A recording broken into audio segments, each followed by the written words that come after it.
而家我好榮幸為大家介紹今年嘅畢業典禮演講嘉賓 Steve Jobs。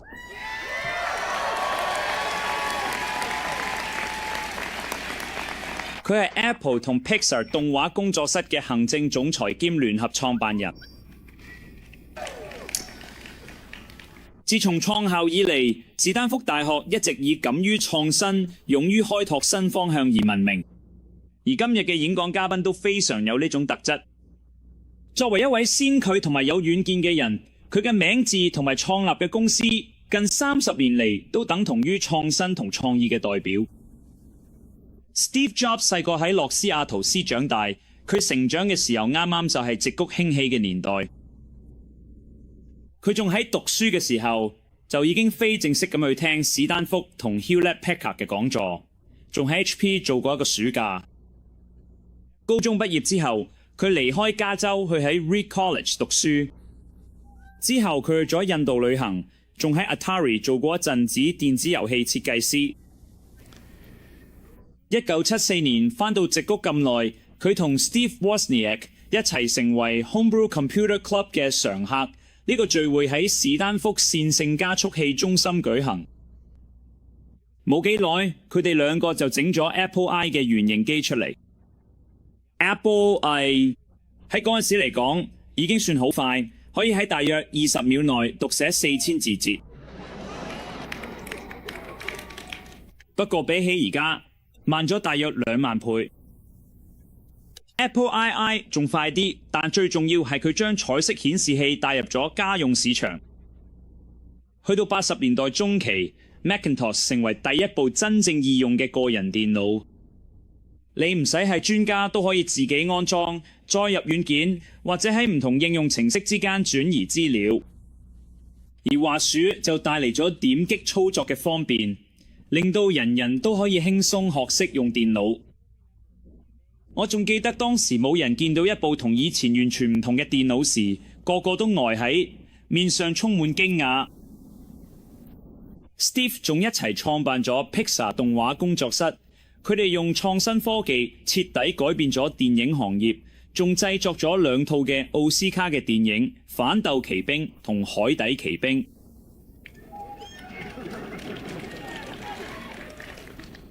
自從8年前 Steve 回歸 Apple 之後，佢又再一次徹底改造咗間公司。佢哋嘅視野擴展到音樂同新嘅數碼媒體。iPod 同 iTunes 改變咗我哋聽歌、整理、儲存同買音樂嘅方式。對我嚟講，仲改變咗我平時點樣睇書。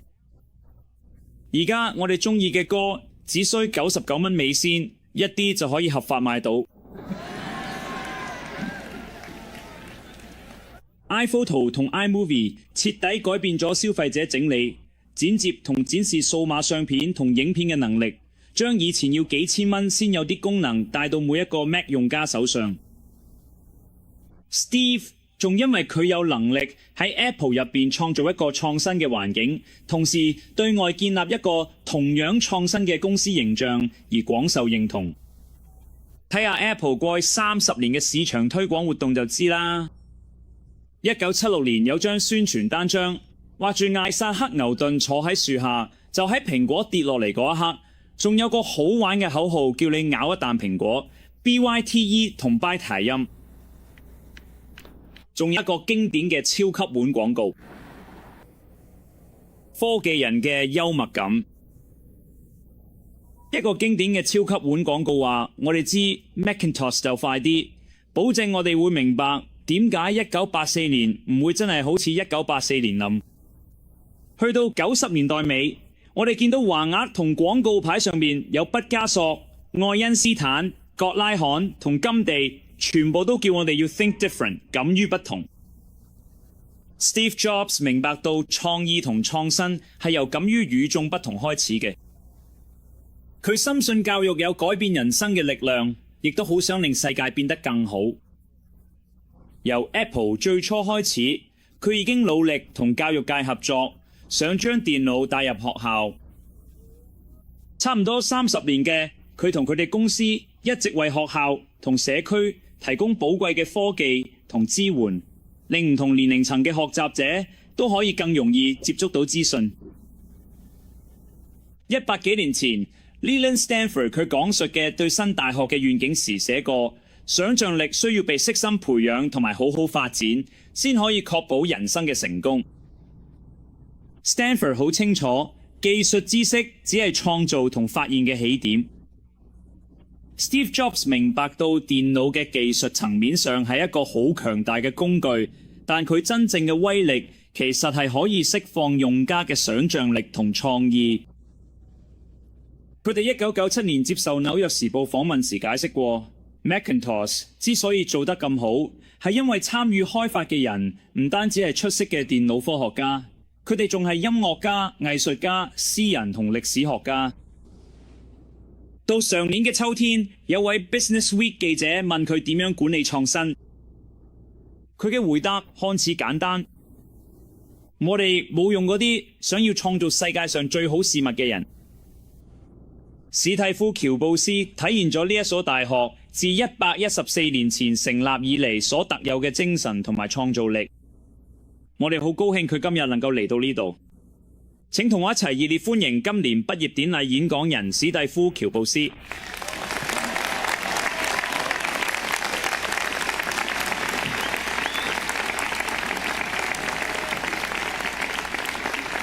多謝。我好榮幸今日能夠同你哋一齊參加你哋喺世界上最好嘅大學之一舉行嘅畢業典禮。說實話，我從未真正意義上從大學畢業，而呢個確實係我人生中最接近大學畢業嘅完整一次經歷。今日我想俾你哋講我生活中嘅3個故事，就係咁樣，冇乜大不了嘅，只有3個故事。第一個故事呢，係關於連接點嘅。我喺利德學院讀咗6個月之後就退學啦，但係後來又喺學院裏度咗大約18個月先至真正退學。咁我點解要退學呢？其實一切喺我未出世之前就開始咗。我親生媽媽係一個年輕未婚嘅研究生，佢決定將我送去俾人領養。佢好堅持，一定要由大學畢業生領養我。所以一切都安排好嘅，準備由一位律師同佢老婆喺我出世嗰陣領養我。但係到我出世嗰一刻，佢哋臨時改變主意，話其實想要一個女仔。所以我哋父母當時嘅等候名單上，半夜收到個電話，問佢哋：我哋有個意外出世嘅男 BB， 你冇想要睇咩？咁佢話：梗係想啦。我親生媽媽之後先發現，我媽媽其實喺大學畢業，而我爸爸連高中都未畢業。佢拒絕簽最後嘅領養文件，直到幾個月之後，我父母承諾一定會送我去讀大學，佢先至肯簽字。呢個就係我人生嘅開始。17年之後，我真係去嚟讀大學，但係我天真嘅佢呢間學費差唔多同史丹福一樣貴嘅大學。我哋工人階級父母所有積蓄都用咗俾我交學費。讀咗6個月之後，我完全睇唔到有咩價值。我根本唔知自己想做咩，亦都唔知大學點樣可以幫我揾到方向。而家我就係咁樣，花晒我父母一世人儲落嚟嘅錢。所以我決定退學，相信一切都會有好結果。當時其實幾驚，但而家回望，呢個係我人生其中一個最正確嘅決定。我一退學就可以唔使再上咗我哋興趣嘅必修課，反而可以去聽佢我覺得有趣得多嘅堂。其實都唔係咁浪漫嘅。我哋宿舍房，所以要喺朋友間房嘅地板瞓覺。我會拎咗可樂樽去換5毫子嘅按金，佢哋買咗食。每個星期日夜晚，我都會行成7英里過城，去哈利奎斯嗰廟食一餐好嘅。嗰餐係我成個星期最好嘅一餐。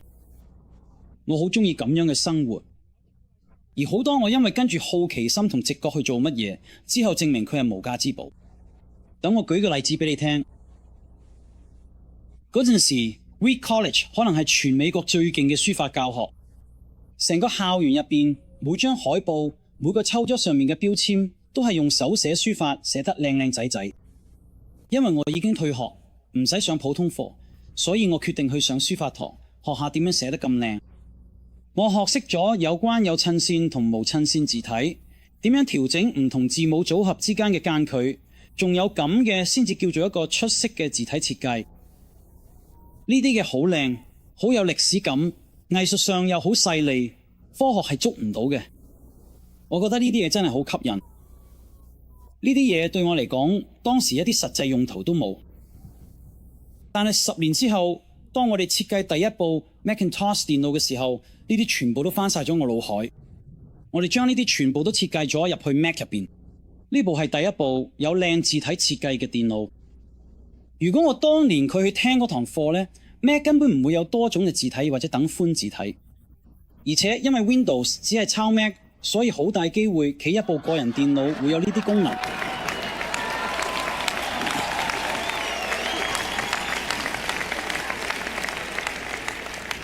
如果我哋睇學，我就唔會去上嗰堂書法課。佢而家嘅個人電腦都未必會有咁靚嘅字體設計。當然喺我讀大學嗰陣，根本唔可能預先將佢點連埋一齊。但係10年之後回望返，一切都好清楚。再講多次，你向前望係連唔到嘅點嘅，你只可以回頭望先至連到佢點。所以你要相信佢點將來總會以某種方式連接埋一齊。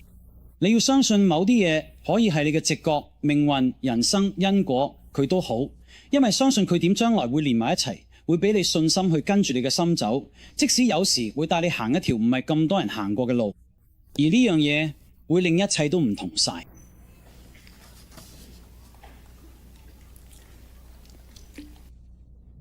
我第二個故事係關於愛與失去嘅故事。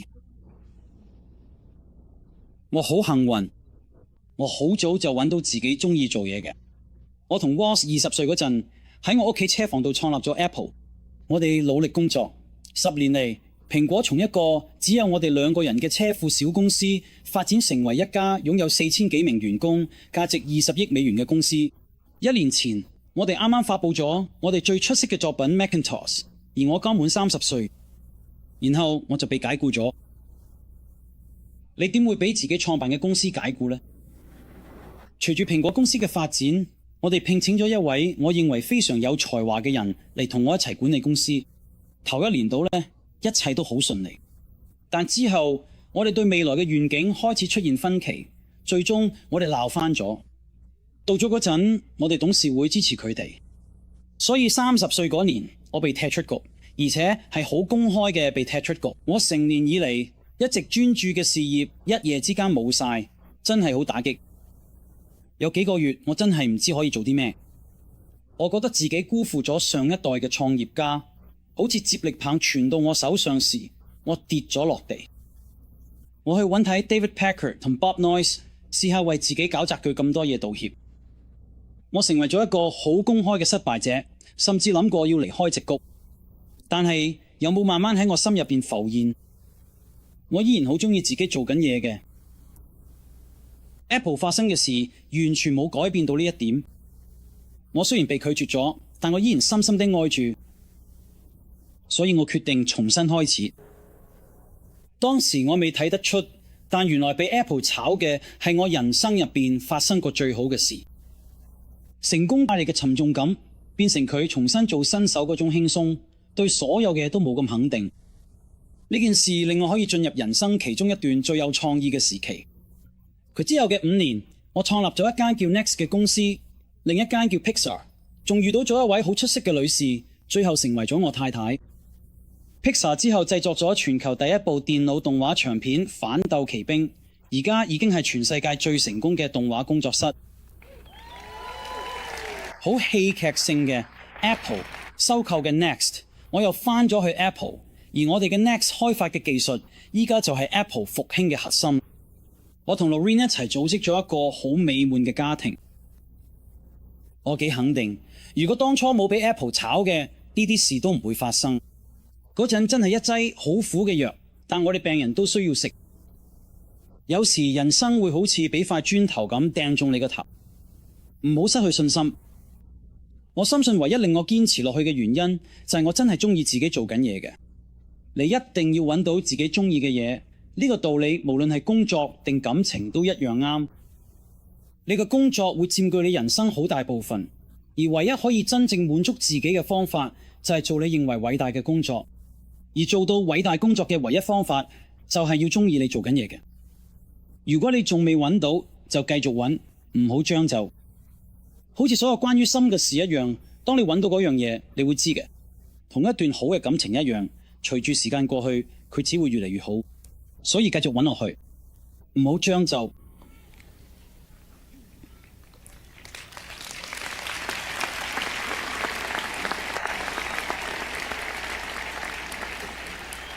我第三個故事係關於死亡。我17歲嗰陣睇過一句佢嘅說話：如果你每日都當今日係你最後一日咁去生活，有一日你一定會啱。呢句說話對我影響好深。從嗰陣開始，過去33年，我每日朝早都會對住鏡問自己：如果今日係我人生最後一日，我仲想唔想做今日打算做嘅事？每當連續太多日，我嘅答案都係唔想，我就知道自己要改變佢哋。記住自己好快會死，係我人生入邊遇過最重要嘅工具，幫我作出重大決定。因為幾乎所有嘅外界期望、自尊、怕丟臉或者失敗呢啲咁嘅死亡面前都會消失，剩翻啲真正重要嘅嘢。記住你終有一日會死，係我認為避免陷入以為自己有冇可以失去咗最好方法。你本身已經一無所有，冇理由唔跟住自己嘅心走。大約1年前呢，我被診斷出有癌症。我朝早7點半做咗個掃描，清楚見到我胰臟有個腫瘤。我連胰臟係咩都唔知。醫生同我講，呢種癌症幾乎肯定係冇得醫，話我大概只可以再生3至6個月。醫生建議我返屋企，同埋處理好自己嘅事。呢句其實係醫生嘅暗語，叫你準備好離開人世。意思係要試下佢得返幾個月嘅時間，將你原本睇住未來10年先會同你小朋友講嘅嘢，一次過講晒俾佢哋聽。即係要確保所有嘢都安排妥當，令你屋企人可以盡量輕鬆面對。即係要同大家道別。我成日都帶住呢個診斷過去一日。到咗夜晚，我做咗個活檢，佢哋用內窺鏡由我喉嚨伸落去，經過胃再入到腸，然後用針插入我哋胰臟，喺腫瘤度冇咗幾粒細胞出嚟。我當時打咗鎮靜劑，但我太太喺度，佢話當醫生用顯微鏡睇咗細胞嗰陣，佢哋開始嗌，因為原來發現係一種好罕有但可以用手術治療嘅胰臟癌。我做咗手術，幸好而家冇事。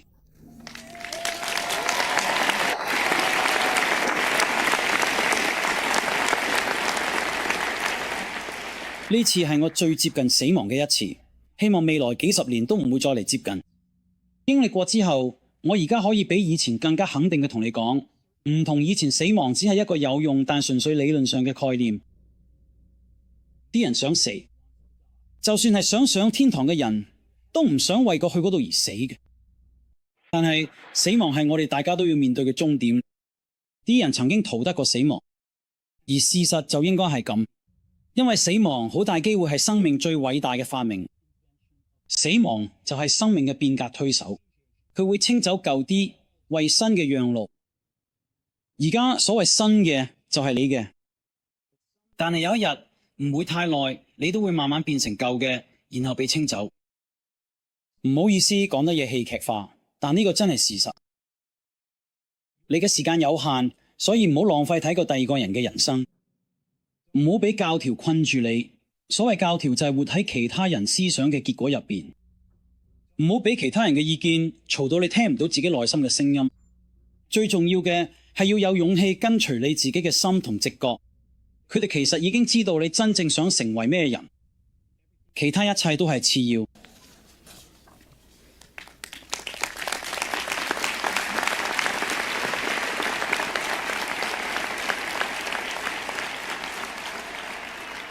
我細個嗰陣有本好勁嘅刊物叫做《全地球目錄》，係我哋嗰代人嘅聖經之一。呢本書係一個叫 Stuart Brand 嘅人創作嘅，就距離呢度唔遠嘅 Menlo Park，佢用咗詩意嘅觸覺令本書變得生動。嗰陣時係60年代尾，仲未有個人電腦同桌面出版，所以全部都係用打字機、剪刀同即影即有相機整出嚟。佢有冇似一本紙本版嘅 Google？ 早啲 Google 出現35年。佢好理想主義，入邊充滿咗好多實用工具同競爭嘅想法。Stewart 同佢嘅團隊出咗幾期 Whole Earth Catalog 之後，當佢完成佢哋嘅使命，就出咗最後一期。嗰陣時係70年代中，我就係你睇而家呢個年紀。佢最後一期嘅封底有一張清晨鄉間小路嘅相，就好似你如果夠膽去搭順風車，可能會行到甘露咁。相下面寫住保持空殼，保持愚蠢。呢句就係佢哋告別時留低嘅說話。保持空殼，保持愚蠢。我一直都希望自己可以做到嘅。而家你哋畢業，準備展開新一頁，我都希望你哋可以咁樣保持空殼，保持愚蠢。多謝大家。